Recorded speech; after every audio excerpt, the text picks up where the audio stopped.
Hello again. Last time we were speaking about the building blocks of society. We briefly touched upon each one. Values, you may remember, norms, statuses, roles. So society is structured with with those elemental forms, if you will, and it's sort of like the periodic table of elements in chemistry, except there are 118 of those building blocks for chemistry, and there's only basically four for the understanding of society.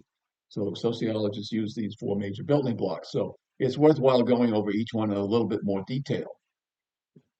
So let's start out with values. One of the things that makes us different from chemistry and all the physics and so on the other sciences is that we oftentimes deal with less visible phenomena. All the elements in chemistry can can be made visible. You can see them through a microscope and so on. You can't see some of these elements here in sociology, and values is one of them because it exists among a group of people. Don't forget, sociology studies groups, studies populations, studies the structure of the populations and how they interact, how the people, the individuals interact within these structures. So if you look at values, they're really not that visible unless you start to think about them, and then you can start to write them down, as I will ask you to do in a few minutes. So values are what give you purpose in life. They give you meaning. They're the collective goals. So as you grow up, starting from birth, you're taught by a variety of groups, institutions in this case, like your family, and then school and businesses, and the mass media, and doctors, and so on. They teach you these basic values, these things that you want to, and should try to get or to be, to become, to have, and possess in your lifetime. So this is what gets you out of bed in the morning, because you have to try to obtain or achieve these values because you've been told to do this since birth. And if people didn't do it, then society would fall apart. It would be anarchy. But if people are focusing towards obtaining certain values, then not only does the individual get these values, but the society itself get the values.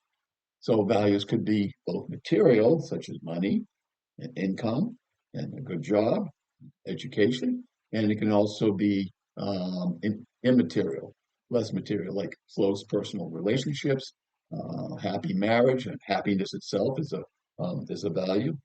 Um, and learning new skills is a value, and getting closer to God is a less material value. So the material values are called work values because you generally have to work to get them, and the less visible values are what we call people values.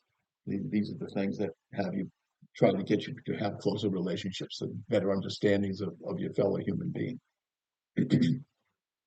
So now, if you just take a few minutes to write down uh, what you would like to achieve or to have or to become or to do in the next 5 years, those are your values. Those are your guiding lights. Those are the things that you are trying, you're aiming your life for. And so, just take a couple of minutes while I'm talking that you can, write down, what is it that you want? Why do you want income? Income's a value. Well, because maybe you want independence. That's a value too. You want to stand on your own 2 feet. You don't want to depend on parents or other people. You want to be able to sustain yourself and to guide your own life. Excuse me. Um, okay, so now values can be used to try to make your life better.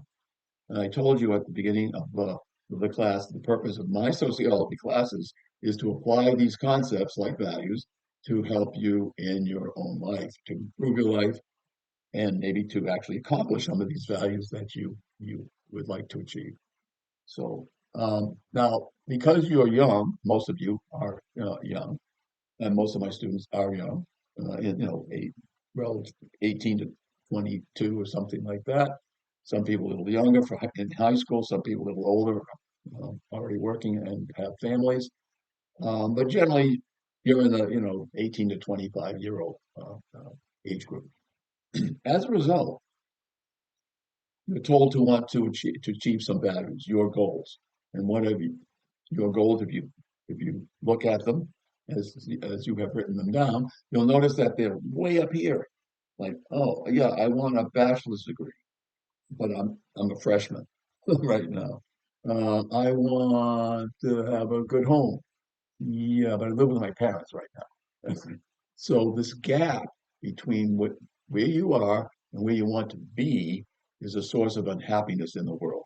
This was first noticed 2,500 years ago by the Buddha, who said, "What is causing all the misery in the world?" And he realized that everybody, almost everybody, wants certain values that they cannot obtain because it's way far away from where they are, and that causes misery. He called it dukkha. That's the Hindi word for misery. And in general, I just call it unhappiness. Other people call it angst, anxiety, depression. And so those are the psychological traits that often come about as a result of the unhappiness because of this value fulfillment gap. So, say a solution for it, and the Buddha had a solution, is that you bring your wants and what you want to achieve way down. So instead of now looking at your 4-year degree or 2-year degree, you're looking at this course or just this session, this semester. So now the gap is narrow and you can achieve it, and your confidence goes up, your happiness goes up. This is what I recommend. And you only have to understand something about values in order to obtain this improvement in your life. So now, but once you start to achieve these values, then you can start to move up. That's the scientific method now that we're actually applying one step at a time. You approach the truth, you approach your goals one step at a time, and that's the heart of the scientific method is measurement like that. So now that you're closer, you've obtained this one semester, now you just look up to the next semester and so on. And once you get to like 2 or 3 semesters, you can start to move up and say, oh, well, I've done 2 years, I can do the other 2 years. And so your confidence will increase and your happiness, overall general well-being or sense of well-being will improve. Um, so that's the lesson for today. I talked a little bit about values. Why do you need to know about values? Because this is what guides your life. Without the values, people basically walk around aimless, and you don't want to do that, I don't think. And if you did want to walk around aimlessly, you wouldn't be here. So, um, so congratulations on that.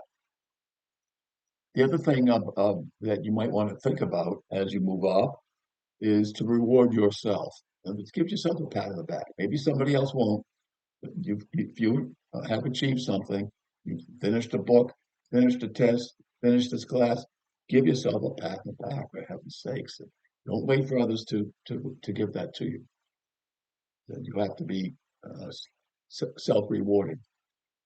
Okay, so I think that's the end for this lesson. Next time we'll go over the 4 different types of norms. Those are your strategies for attempting to achieve the values. Those are the legitimate ways in which society says you can go about to try to accomplish those values. Okay, thank you very much for your kind attention. I shall see you next session. Bye now.